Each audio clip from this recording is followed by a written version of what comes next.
So mga tol, matapos nga po nating maibalita kahapon na naglabas ang isa sa tagapagsalita ng MP Boxers na si Oli ng poster ni Casimero versus Tapales at nakalakip nga po dyan, coming soon, na mangyayari daw sa buwan ng May. At sa isang litrato naman mga tol, kasama ni Marlon Tapales ang promoter ni Casimero na si Masayoki Ito sa Cebu noong mag-press conference at weigh-in kahapon sa Cebu City sa gaganapin na laban ni Christian Araneta versus Arvin Magramo.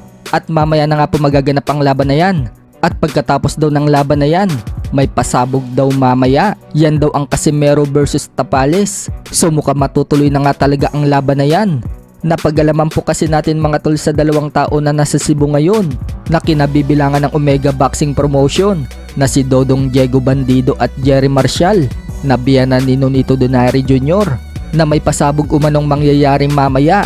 Paliwanag nga po ni Jerry Marcial mga tol sa channel ng Anti-Murukoy Channel. May pasabog daw mamaya ang promotion pagkatapos daw ng boxing event. Yan daw ang laban sa pagitan ni Casimero versus Tapales. Pagkatapos daw ng post-fight press conference, interview kay Christian Araneta at Arvin Magramo. Doon daw isisingit si Casimero at Tapales. Kaya wag daw natin palampasin mga tol ang coverage ng Omega Boxing. Dagdag din ni Diego Bandido mga tol na nasa side ng Omega Promotion. Masasaksihan daw natin si Casimero at Tapales na parehas daw na nasa ringside. Kaya nasa kanila na daw kung ano ang mangyayari mamaya. Alam din daw ni Diego mga tol na both side gusto daw nila mangyari ang laban. Nakausap daw kasi at na-meet niya daw ang magkabilang kampo.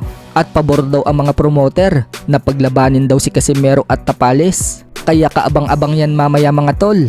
Na-hype kasi ako doon sa sinabi mo kahapon na baka merong face-off si Tapales at si QA, no?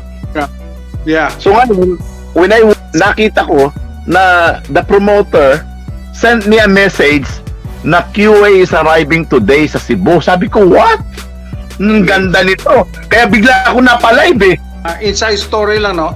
Kahapon hanggang 1:30 kami ng umaga dito sa Axis para mang nightclub.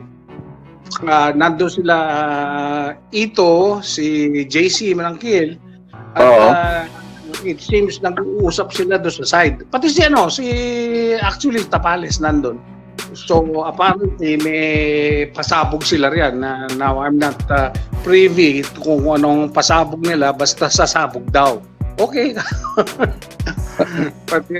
pati ang Omega meron nila pagkatapos post-fight nila interview, doon yata nila isisingit si Janriel at kasi Tapales, kaya yung miss sa coverage ng Omega. Janriel Casimero is coming to Cebu.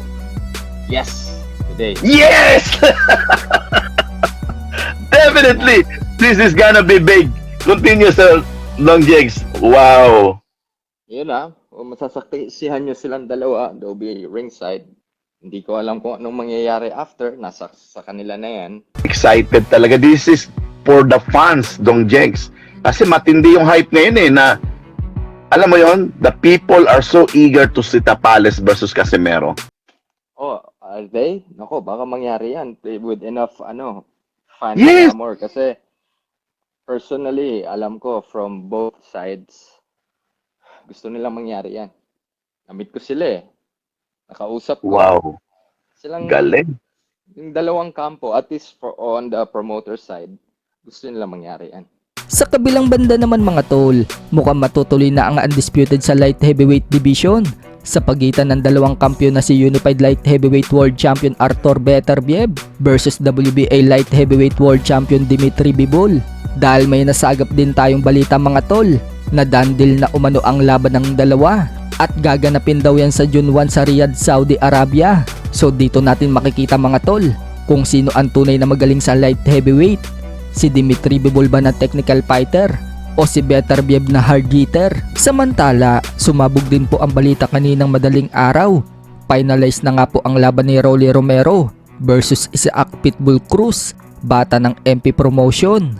Magaganap po ang laban sa March 30 sa Las Vegas. Aakyat nga po itong si Pitbull sa 140 pounds para sa title fight. Hawak nga po ni Romero ang WBA Super Lightweight. Co-main event nga po sila sa laban ng Team Shu versus Kit Turman. Yes po mga tol, tama po ang narinig ninyo. Muling lalaban po si Kit Turman at aakyat ito ng super welterweight upang labanan si Tim Hsu. Hawak nga po ni Tim Hsu ang WBO super welterweight. So magandang bakbakan nga po ang aabangan natin sa March 30. Isang pay-per-view nga po yan mga tol. Nanggaling nga po ang balitang yan sa pinagkakatiwalaang source ng ESPN na si Mike Coppinger.